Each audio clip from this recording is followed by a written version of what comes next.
Say his name. Say his name. Say his name. Billy Ngala Mwendwa. So they killed my father. And only a few, I don't know, few weeks ago, not few weeks, few days, did I realize it. For years, I've come here on TikTok. I've gone to my social platforms trying to express myself, trying to explain my life, always in an attempt to, meet more people that are like me, because what I was going through, I couldn't explain it. I haven't been able to settle in one place since my father passed on since 2016. So I've been moving from one place. I'm here, I'm here, I'm here, I'm here. I never had it inside me to even settle. I couldn't settle. And where I am right now used to be my father's home. I think spirit brought me here for a reason, because I was in Malindi before I came into Nairobi, and I also wanted to go back to Malindi before now I got locked out of my house. Now my short film, the one that I created, is getting stolen. Now I'm going to the police for things, and all of this chaos that was happening made me stuck.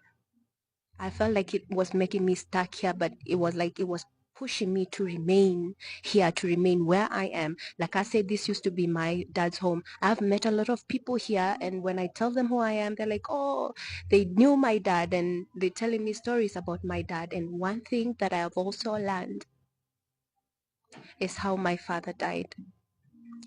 It wasn't like natural. It wasn't natural. And my relatives knew about it, and they never said anything about it.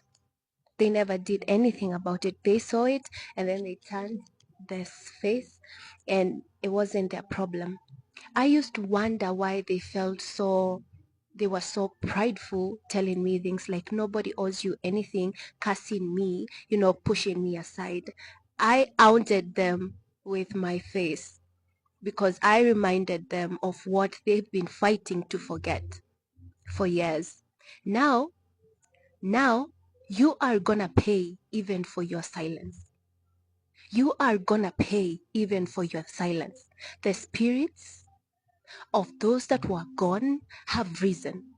I am Kana. My dad used to call me mom, mom all the time, mom, mom. And now that I am here, I have gone through the same experiences as my father did. My father was raised by a stepmom who was so abusive towards him, denied him food, and it's not because they were poor. His father, my father's father, was a cabinet member, I think. I don't bother myself with that stuff. So he was a minister, let me put it like that. So he helped other people, money was flowing, food was good. Can you imagine watching food come from your home and not even having food? And I think that's why I'm always like, money doesn't matter. Money doesn't matter, because I have seen my father was in a family with money. I am in a family with money. But what has their money done for me? You get it was never about money but humanity. So back to the story. They killed my father and they hid it. So for years my father's spirit has haunted me. And it wasn't until I decided, well, enough is enough. What is happening there? I went to pastors, to churches. I spoke about it. I tried to understand. I prayed against it. But one day I decided, if this thing won't let me go, then I will become it. And I started to see. The spirit took me to places. It made me interact with people that I would normally wouldn't interact with, because I am a lonely person. I like to be alone. I just like to be alone. That's who I always was until now. So you killed my father. And when I came to you, needy, not in need of the material, but in need of understanding, you could see that I was struggling. I was here on social media screaming my balls, my eyeballs. I don't know what to say. I was screaming and crying and shouting and ranting on social media. You did nothing. You cannot say you didn't know. You cannot say you didn't see. So you saw me being haunted by the things you did, and you cursed me instead. You blamed me instead, like I was the one that took him from me. Now Kana asks God, so they take my son and take my father and take me? That's a mother that lost a son, that lost a father. When my children were suffering, you inflicted more suffering on them. When my children needed you, you stabbed them instead. Until, this is to my relatives, to the friends of the family, everybody that knew what happened to my father, and you kept the truth away from me. You're paying for it already. And if it has not started, it will catch every one of you, a son for a son. A son for a son. A life for a life. You will pain until you admit the truth, until you say the truth, what happened. That truth has haunted me for years, and it wasn't until, yes, I don't know, the day before yesterday, I said, the spirit on the inside of me said, say the truth. Say the truth, and the truth shall set you free. They killed my father. They killed my father. And they treated me like I was the one that killed him. And for what? For money? So that you can come to like Githurai 45 and be the leader? You know, for what?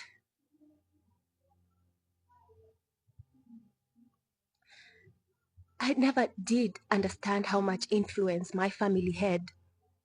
It was one of those, you know, old money families. It's like, I don't know. I never cared really. Because to me, it was just grandpa and dad. But now that I'm here, it's when I'm realizing, oh shit, so this was it. And it makes sense how people would treat me so funny, because I wouldn't understand, why do you treat me like that? What is wrong with me? I'm still human. I'm also human. I feel.